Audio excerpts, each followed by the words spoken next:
Olá pessoal, esse aqui é mais um vídeo do canal e hoje eu vim tratar sobre um tema que tem sido bastante recorrente nas minhas andanças, né?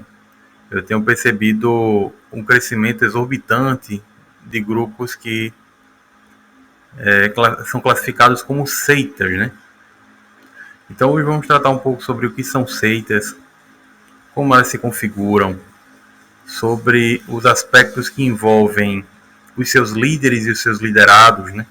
E o que elas podem causar no indivíduo que faz parte dela e que posteriormente, recobrando a clareza, decide apartar-se desses grupos.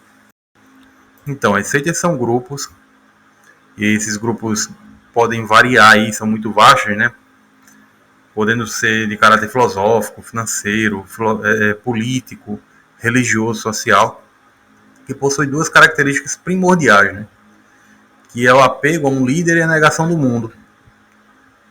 Então, essa dicotomia de sagrado, os que fazem parte da seita, e profanos, os que não fazem parte, ou salvos e não salvos, puros e impuros, enfim. Os cientistas e os sociólogos possuem alguns traços aqui que vão ajudar a você conseguir identificar essas seitas, né?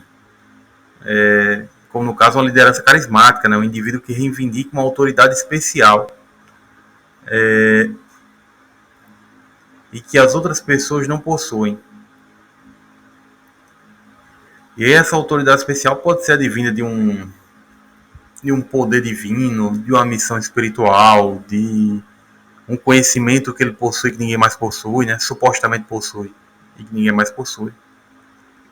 Um sistema de crenças monopolizantes, né? Que acabam reivindicando para si uma espécie de verdade ou de conhecimento privilegiado e os demais como sendo indivíduos que não possuem esses conhecimentos ou esses poderes ou essas informações privilegiadas, né?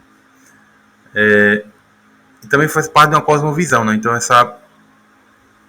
esse sistema de crenças monopolizante acaba se impregnando para os indivíduos dessa seita como sendo a realidade das coisas, né? Como se todas as coisas estivessem atravessadas por essa verdade. Fronteiras e normas de controle, então a seita ela vai ter uma definição muito clara da sua identidade, o seu pertencimento, a sua legitimidade, a sua uniformidade. É um mecanismo que faz o indivíduo se sentir especial, ou com ser especial, porque faz parte de um grupo seleto de pessoas, seja porque é especial, porque tem algum poder especial, né? Algum poder sobrenatural, algum conhecimento mágico e místico que vai fazer com que você tenha uma vantagem em relação às outras pessoas.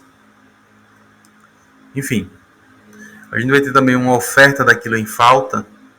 Então, o grupo ele vai acabar oferecendo a esse indivíduo algumas benesses, né? Benesses ilusórias, mas que têm o intuito de poder atrair, né? Captar pessoas, né? Então, muitas pessoas, por exemplo, nascem em lares disfuncionais, né? Com pais em atrito constante, uma não aceitação, por exemplo, da sua sexualidade ou da sua ou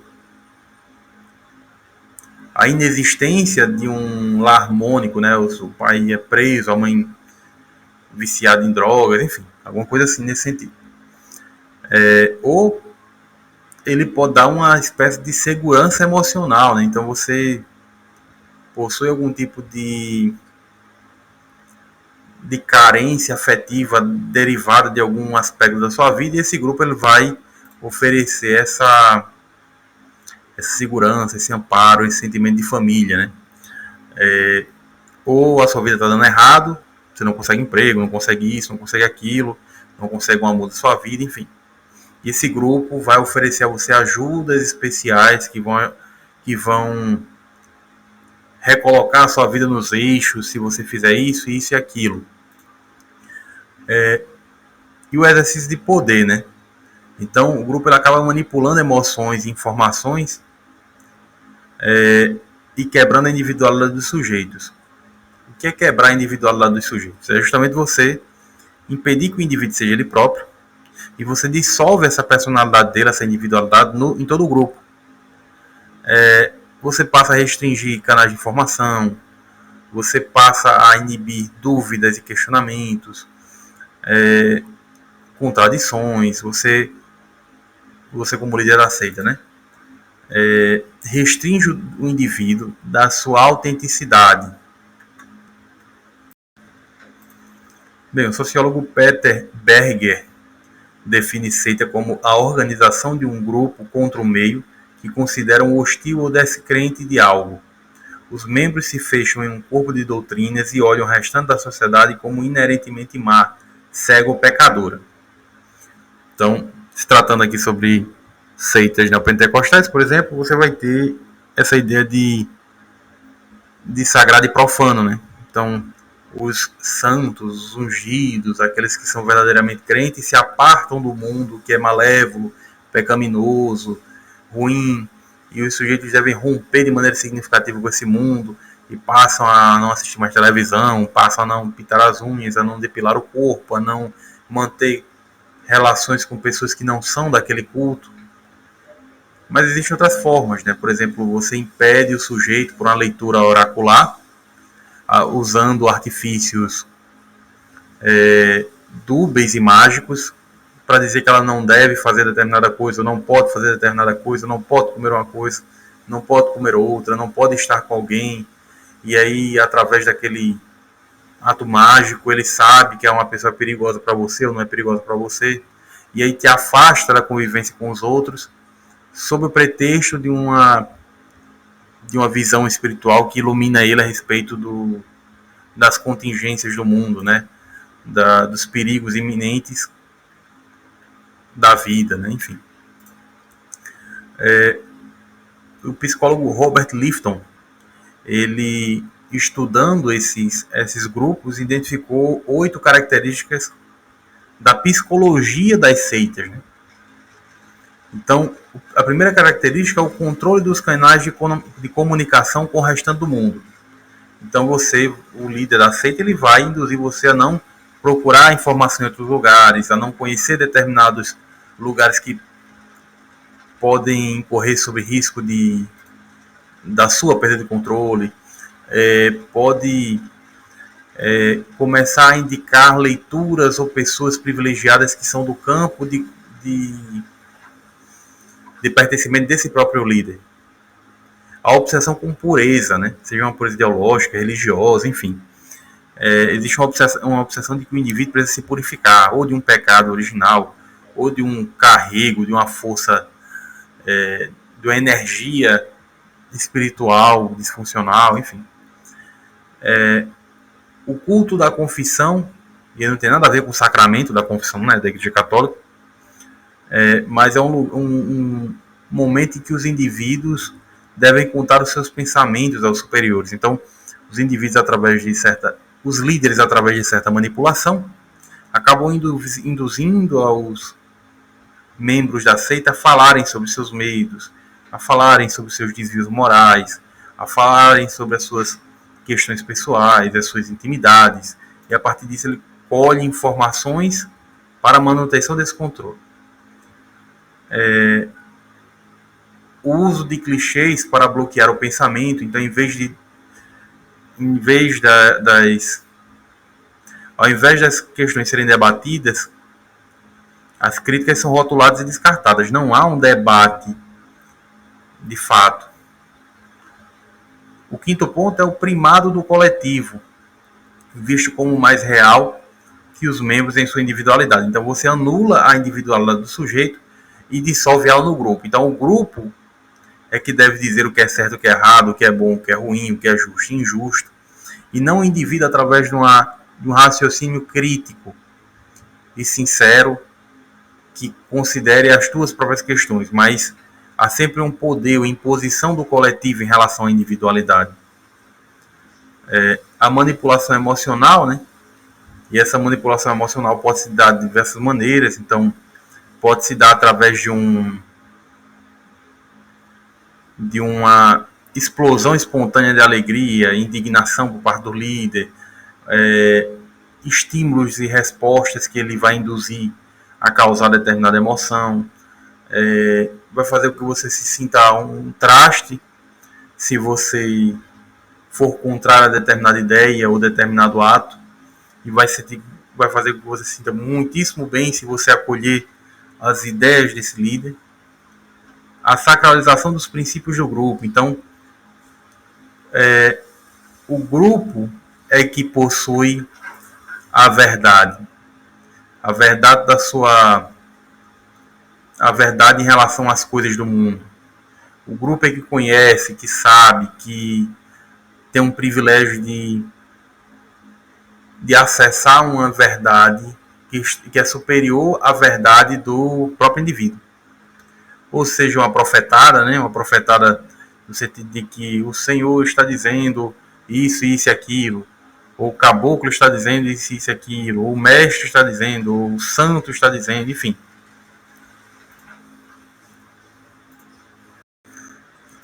Então, o que é que faz com que alguém adentre uma seita?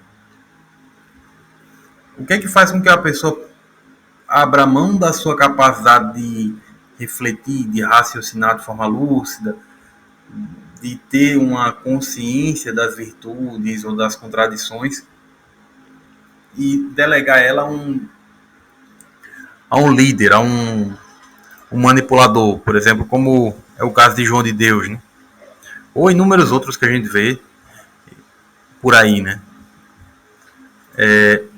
Bem, as pessoas que adentram as seitas estão procurando alguma coisa que elas não têm. Seja um sentimento de comunidade, no caso de lares disfuncionais, esses indivíduos buscam as seitas no intuito de aplacar seu desamparo no mundo, ocasionado pela má relação familiar. Seja por uma necessidade de aceitação, como por exemplo algumas pessoas que possuem sexualidades diversas ou interesses diversos e não são aceitos pela sociedade, procuram nesses grupos algum tipo de aceitação. Ou também indivíduos que estão num momento de fragilidade emocional, como na perda de um ente querido, ou numa dificuldade financeira, enfim, procuram ingressar nesses grupos no intuito de conseguir achar uma clareza diante da tragicidade da própria vida. E vale salientar que os líderes de seitas, eles são muitíssimo carismáticos, né? Eles são envolventes, são charmosos, persuasivos. Então você une as promessas que são feitas com esses indivíduos profundamente carismáticos, e você vai ter a receita certa para captação de pessoas. E aí vale salientar que não necessariamente adentrar numa seita quer dizer que o indivíduo ele seja burro, né? Ou seja desprovido de ensino formal, né? Ou alguma coisa do tipo. Alguns estudos, né, dizem que 80% dos adeptos das seitas têm estudo técnico a nível superior, né? No caso, o estudo feito por José Miguel Cuevas, membro da Associação Ibero-Americana para a Investigação del Abuso Psicológico, AIIAP. Então, a gente vai ter advogados, médicos, funcionários e pessoas marginalizadas fazendo parte, integrando esses grupos. É claro que esses grupos também vão selecionar os indivíduos de acordo com os benefícios que eles podem trazer a essas instituições, né? Então, quais são os elementos de uma seita, né? Nós temos o líder, e aí existem vários tipos de líderes e cada um oferece algo que é exclusivo para essas pessoas, né? Porém, existe um marco comum entre todos eles. Então, todos eles têm uma missão, uma revelação divina, uma fórmula única, um método que só funciona se você seguir e obedecer a todas essas instruções. Então, esse líder ele foi escolhido pela espiritualidade, por Deus, pelo santo, por isso, por aquilo, ou por determinadas organizações de sucesso. se tratando de instituições financeiras, né? E aí essa figura de poder, ela possui quase sempre uma espécie de narcisismo muito sutil, muito sofisticado, que é embalado ali numa espécie de beatitude, de pureza, de benevolência. Então, o indivíduo, por mais que ele veja as contradições do líder, por mais que ele acesse que ele perceba que existe alguma coisa de errado, que existe uma manipulação rolando por detrás daqueles atos, ele vai ter dificuldade de bater de frente com esse líder, porque existe uma aura dessa beatitude, dessa pureza, dessa benevolência, uma pessoa muito santa, uma pessoa muito certa, uma pessoa que sempre ajuda os outros. Então isso acaba dificultando o indivíduo perceber essa manipulação. Então, quanto aos seguidores, né? Os seguidores, eles são convertidos por esse mestre, esse líder, e oferece a esse líder o seu tempo, a sua mão de obra, ou o seu financeiro, né? As suas condições financeiras. E aí, com o tempo, conforme esses seguidores vão ganhando seus méritos, né? A partir dessa conquista desse líder, eles fazem o que o líder manda, e, enfim, eles acabam se tornando, com o tempo, submestres, né? Então, esses seguidores que outrora eram vítimas passam a induzir esse mesmo mecanismo a outros. E aí é difícil, inclusive, entender onde é que tudo começa, porque os indivíduos já estão tão dissolvidos dentro dessa doutrina, ou dessa forma de enxergar o mundo, dessa cosmovisão, que eles vão repassando para os outros como se fosse plena verdade. E aí acabam se tornando também líderes. E vai dando continuidade a esse ciclo de manipulações. E aí, alguns estudiosos concordam, né, que as vítimas mudam a sua forma de falar, de se expressar contra as pessoas, se tornam monotemáticas, então só vão falar sobre aquele tema na qual ele está envolvido, se distanciam de pessoas mais próximas, né? Passam a usar roupas e realizam gestos que não eram tão comuns de serem realizados, ou que não eram realizados de forma alguma. Passam a se confraternizar, né? Com muito mais frequência e majoritariamente com os membros dessa mesma seita. E há a possibilidade do indivíduo, mesmo saindo dessa seita, desenvolver uma espécie de síndrome de Estocolmo, né? Defenda o seu mestre e atribua a sua saída a algum tipo de vulnerabilidade ou fragilidade própria. Então, o indivíduo não sai da seita porque percebeu algum tipo de manipulação ou se tornou insustentável, mas porque ele próprio não conseguiu, ou não soube fazer, ou não foi merecedor, enfim. Então, a culpa sempre é própria. Nunca é do mestre, do líder, do guru, enfim. E aí nós temos agora o último ponto, né? A ideologia. Então, a ideologia é uma coisa muito forte dentro da seita. Os indivíduos, eles vão criando uma noção clara da existência de dois grupos distintos.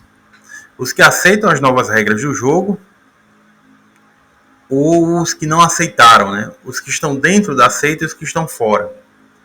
E aí, criando essa dicotomia, ele também consegue criar os amigos ou a família e aqueles que não são amigos nem a família. Isso acaba gerando reforçando esse sentimento de pertencimento. E quando o indivíduo ele sai dessa seita, os membros que continuam na seita veem ele como um inimigo, como um traidor, como alguém que não foi capaz de sustentar sua própria palavra, suas promessas, enfim. Então passa a rivalizar com o indivíduo que sai. e reforçar os valores do grupo. E aí, quando se trata de família, por exemplo, a família pode ser um desses inimigos, né? É um grupo que não aceita esses valores, essa verdade, ou não conhece, ou não sabe muito bem, por isso está falando mal. Então, o indivíduo acha que aquele conhecimento, a ideologia daquele grupo reflete a cosmovisão verdadeira das coisas. E ele não abre mão da possibilidade de refletir sobre a verdade daquele grupo, se está certo, se está errado, porque por todos os outros mecanismos já supracitados, anteriormente citados no caso, ele vai ser inibido de pensar por conta própria. Outro ponto é que a ideologia ela também pode estar envolta de um linguajar específico, né? Então a gente vai ter uma linguagem própria para efetivação da ideologia, de modo a gradativamente gerando uma espécie de lavagem cerebral.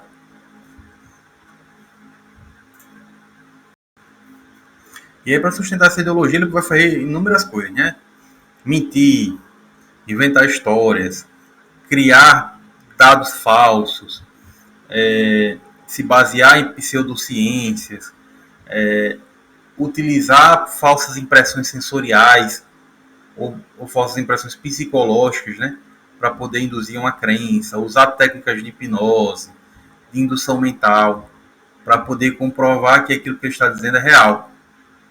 No caso, é muito comum ver a utilização do recurso hipnóptico, né, para lavagem cerebral. Então, os indivíduos entram em transe, e aí nesse transe admitem outra personalidade, uma outra forma de se comunicar, seja marchando no espírito, entrando no manto, recebendo entidade X ou Y, e a partir disso começam a induzir os sujeitos a também entrarem nesse transe, e aí os indivíduos entrando nesse transe comprovam, em parte, abre aspas, essa verdade desse mundo mágico que existe para além da realidade das coisas. E aí como é que essa seita ela faz para consolidar o seu funcionamento? Diante de todas as coisas que a gente já falou, como é que ela continua? Como é que alguém consegue se manter desde o início até se tornar um sublíder ou um líder dessa seita? Então, o primeiro ponto a se tratar é o que alguns estudiosos chamam de bombardeio inicial de amor. O que é isso? Então, o indivíduo ele entra na seita com essa falta, esse desamparo, e aí ele se depara com um bombardeio de amor. Então, o indivíduo ele vai utilizar formas próprias de elogiar, uma atenção personalizada a você, um amor exorbitante, um amparo, um afago, vai dizer que você tem alguma coisa especial, que você nasceu com uma coisa especial, que você tem uma missão especial, um poder especial que você ainda não descobriu, e que você merece um lugar melhor, que o que você tem não é suficiente para você, enfim. Ele vai se utilizar desse mecanismo de bombardeio de amor para poder consolidar essa primeira atração. Então, o sujeito que entra com desamparo, ou com algum problema emocional, ou com um lado disfuncional, vai ser facilmente convencido de que achou um lugar especial no mundo e que pena ele não ter achado antes, né?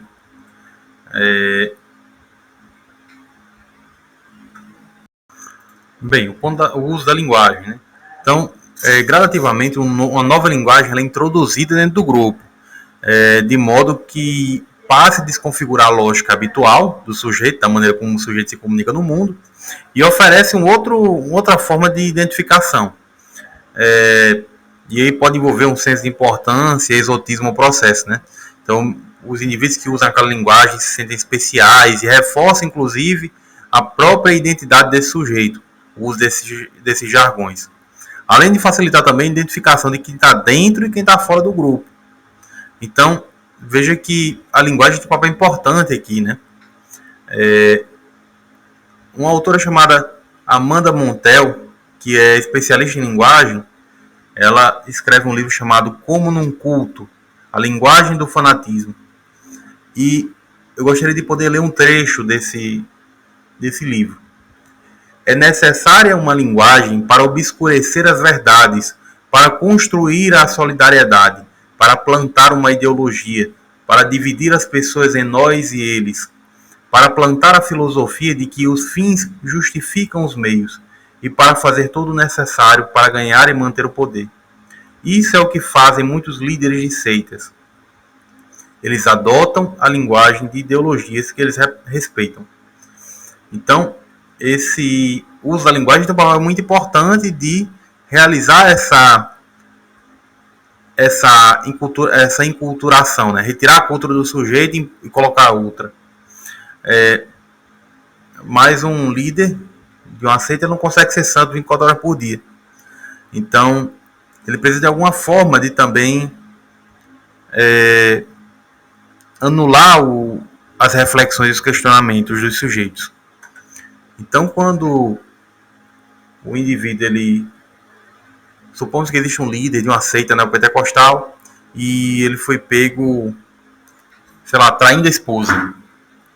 Então, para não ter que debater essa questão, ele diz que foi o diabo que usou ele naquele momento e que ele não tinha mantido constantemente a sua fé e caiu por uma obra satânica. Ou o indivíduo comete um erro, o indivíduo de alguma religião de matriz africana, alguma seita de matriz africana, e aí eu preciso fazer a diferenciação entre existem religiões de matriz africana, afro-ameríndia, enfim. Existem seitas, indivíduos que se utilizam de má fé dessas práticas para poder realizar uma exploração desses indivíduos. Então, um líder como esse pode dizer que estava, no lado negativo do santo, ou sob uma quinzila, ou com suas energias em estado negativo, disfuncional, enfim. Para poder anular o debate sobre os seus desvios e passar o pano para os seus defeitos e as suas questões, né? As suas falhas. E isso acaba inibindo a questão da reflexão ou do questionamento, que deixa de ser realizado em debate e que é respondido com essas expressões comuns que são repetidas com frequência. Nós temos, no terceiro ponto, a reforma do pensamento, a persuasão coercitiva, né? Que vai tratar aí de um condicionamento com determinados reforços, né? Em psicologia, reforço significa alguns estímulos que, de maneira gradual, vai fazer com que as vítimas tenham uma outra percepção de mundo e de si mesmas, sem notar que estão sendo manipuladas, né? Elas provocam uma mudança comportamental através de aprendizado ou da adoção de uma série de comportamentos para seguir determinada ideologia, de maneira subliminar, sem que a vítima perceba. Existem alguns psicólogos e psicanalistas que estudaram esse tema, como Margaret Taylor Singer, né, uma psicóloga clínica e pesquisadora, que ela vai tratar sobre alguns pontos voltados a essa reforma do pensamento, a persuasão coercitiva. Ponto A: a pessoa não sabe que está sob um programa para alterá-la ou controlá-la. Então eles são guiados através, por exemplo, de um sistema de graus, uma hierarquia, devagarzinho, ou ele vai sendo introduzido naquele grupo, conhecendo apenas determinada face daqueles conhecimentos, e gradativamente ele vai adentrando em outros saberes e até ser o máximo manipulado possível. Então, se você pegar o indivíduo que adentrou na seita, o indivíduo que já fazem anos que está na seita, você vai ter uma mudança abrupta não, né? Uma mudança significativa de um e do outro, mas que se dá gradativamente, devagar, lentamente, até que o sujeito seja transformado, perder seus valores, seus princípios, a sua individualidade, tudo aquilo que a gente já falou lá em cima. O ponto B é o controle do tempo e do ambiente físico. Então, os líderes das seitas vão tender a fazer essa manipulação do controle de tempo. Então, você vai ter esses líderes convocando as vítimas em momentos alternados, ou em momentos em que esse indivíduo vai fazer alguma coisa importante para si, ou para a família, ou para a sua formação pessoal. Então ele vai dizer, venha para o seu centro religioso, quando na verdade é um momento de prova, e a pessoa tem que abrir mão da prova, ou abrir mão das suas ocupações de trabalho para estar na seita. Ela vai buscar controlar o seu contexto social. Então esse líder dessa seita pode induzir você a pensar mal ou falar mal de um determinado amigo, ou conhecido, ou familiar, que não condiz com as ideologias da seita. Você vai ter um controle do tempo e do ambiente. Gradativamente o sujeito ele vai perdendo contato com a sua família, ou sua família ela vai se tornando não mais prioritária, e quem passa a ser prioridade é esse centro religioso, essa seita. E com o WhatsApp e os adventos das tecnologias de comunicação, você vai ter um controle muito mais rígido, né? Então você pode fazer parte de um grupo do WhatsApp em que essas ordens são passadas instantaneamente. Há uma sensação de desamparo, medo de dependência. Então o sujeito, ele, devido à sua perda de autonomia psicológica, do seu isolamento social, da sua mudança de linguagem e hábitos, ele passa a ser extremamente dependente desse grupo. E ele não consegue mais visualizar sua vida, outra possibilidade, para além desse grupo. Desse modo, ele passa a temer a sua saída desse grupo. Seja porque Deus vai castigar e vai lançar a sua vida sob uma desgraça e é necessário se manter no grupo, com seus hábitos e tudo mais, ou você vai sofrer os danos dessa escolha através da desgraça divina, ou porque tal guia ou tal entidade vai lhe cobrar e vai lhe causar algum mal, enfim, ou alguma energia, enfim. Ponto D, suprimir antigos comportamentos e atitudes. Então, conforme a gente já falou, para a manipulação mais efetiva, o líder ele vai começar a fazer com que você apague as suas memórias anteriores aos grupos, as suas atitudes, os seus hábitos, a sua forma de ser original, e vai começar a impor outros hábitos, outras formas, de modo que você já nem se identifique mais com a tua individualidade, mas toda a tua vida está atravessada por aquele grupo. Então você vai se desintoxicando, né, entre aspas aqui, de conhecimentos profanos, ou de conhecimentos externos ao grupo, impuros, mundanos, e passa a ter dentro de você incutido essas novas ideias. O ponto é os novos comportamentos e atitudes. Diz respeito ao que a gente já falou sobre o indivíduo, ele vai fazendo determinados atos, sejam atos ritualísticos, sejam crendices, superstições, sejam hábitos de programação, né, de dar uma resposta em determinado tempo, ou de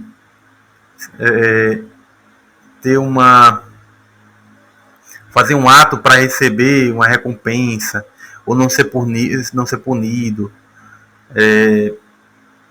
Isso vai sendo internalizado.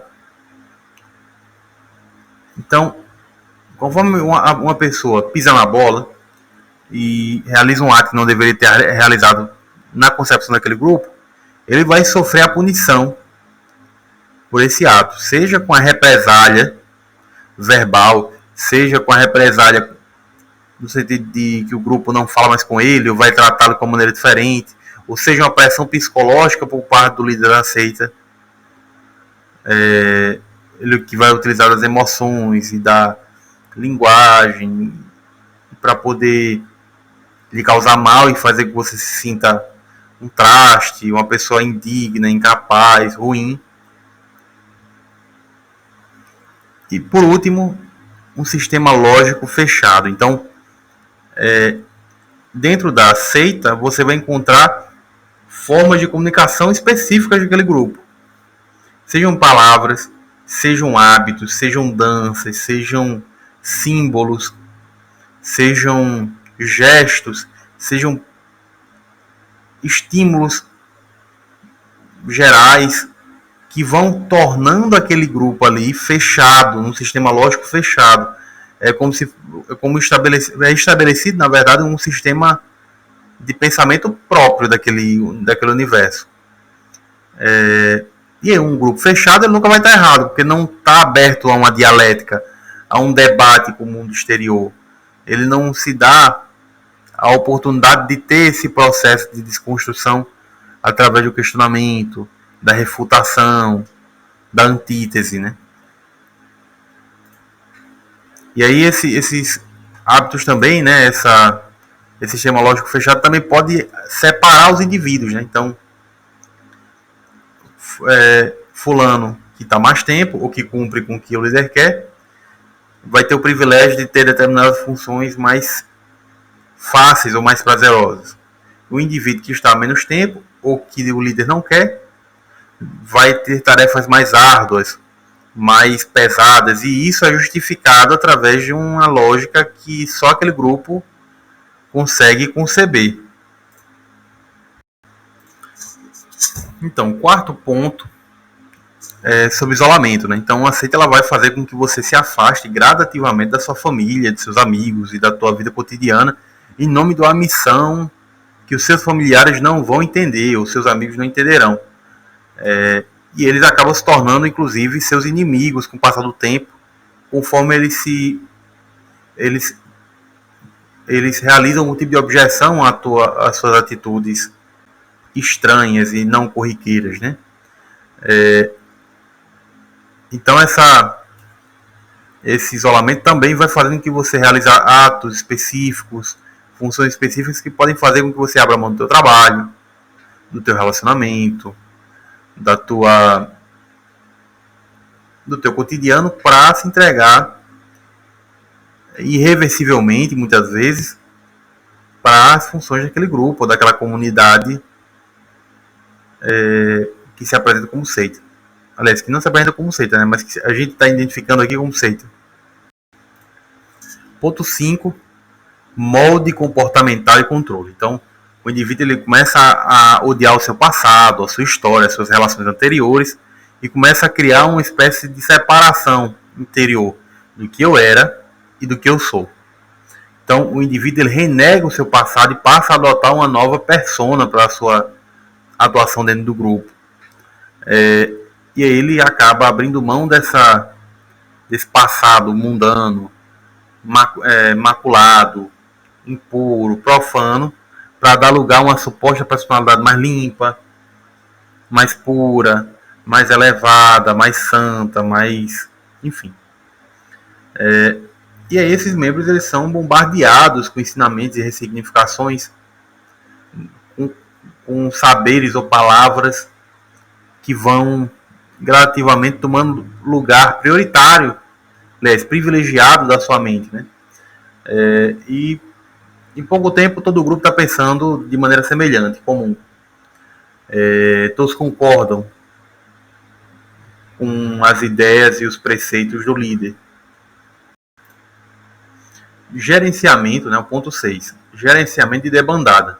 Então, para impedir que os indivíduos eles saiam do grupo, vão haver diversas ameaças. Essas ameaças podem ser claras e óbvias, ou podem ser ameaças mais veladas, né, como é o caso, por exemplo, da desgraça divina. Então, o sujeito não está ameaçando que ele fará algo mal a você, mas está dizendo que Deus ele vai realizar esse ato. Então, existem muitas ameaças de perda de privilégios e vantagens sociais, emocionais ou financeiras, de que o indivíduo, se ele sair, ele vai ser um traidor, que ele abandonou uma causa santa, que ele se tornou um inimigo.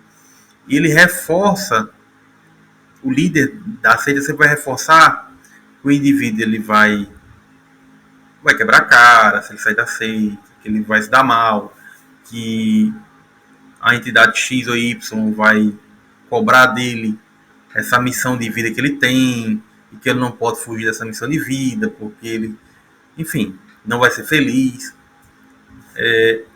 Isso também vai reforçando dentro do grupo esse sentimento de que o outro é o errado, que o outro está fazendo uma besteira, que está tomando um ato irracional, e isso acaba fazendo com que o grupo passe a odiar ou ser indiferente, aliás, indiferente não, lançar desprezo sobre o indivíduo que sai. E aí na seita não necessariamente o indivíduo ele vai, o líder de uma seita vai estar atrás de seu dinheiro, ele pode estar atrás de uma série de benefícios, né? Mas aí surgem determinadas emoções, os sentimentos na vítima, que é importante a gente mencionar, né? Muitas vezes o indivíduo ele tem esse sentimento de culpa, de que ele é errado, que ele está realizando um ato ruim contra esse ser puro, ou com esse indivíduo de autoridade inestimável, com esse indivíduo que tem essa missão. E ele vai começar a se sentir mal por estar pensando isso sobre esse líder, né? Ele vai sentir uma culpa. Existe um abuso psicológico e emocional, então esse indivíduo ele vai se sentir mal quando ele não realiza um ato para essa seita, quando ele não cumpre com as obrigações e com os compromissos com as superstições, com os costumes daquela seita, ele começa a se sentir mal e sente que sua vida não vai para frente por causa disso, enfim. Existe um abuso psicológico e emocional. Muitas vezes há uma exploração de trabalho, então ele vai se utilizar da sua força de trabalho para os benefícios dele, seja varrer a casa dele, lavar os pratos, cumprir obrigações domésticas para ele, seja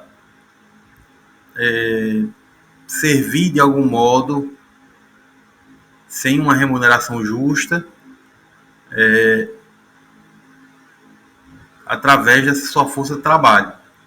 Então, essa força de trabalho sempre é feita, e vale salientar, né? A exploração do trabalho sempre é feita em favor desse líder. Nunca é feita em prol de si próprio. Então, esse trabalho sempre visa dar vantagens a esse líder.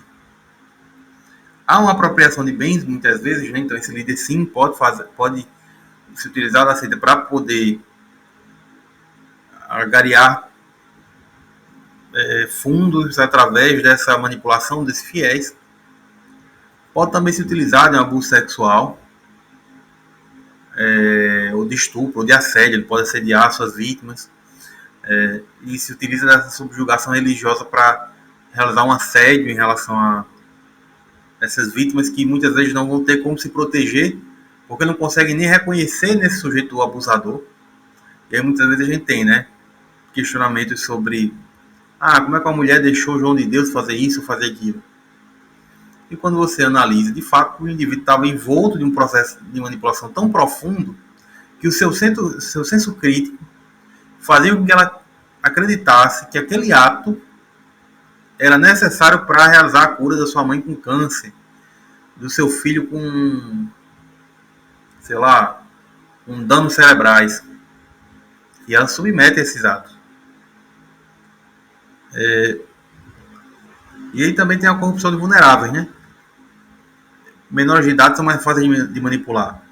Então, existem certos discursos ideológicos dessas seitas que apelam para essa: vocês vão mudar o mundo, vocês são especiais, vocês podem, são o futuro da nação. E aí se utilizam desse discurso para dar um sentido de vida a esses mais novos.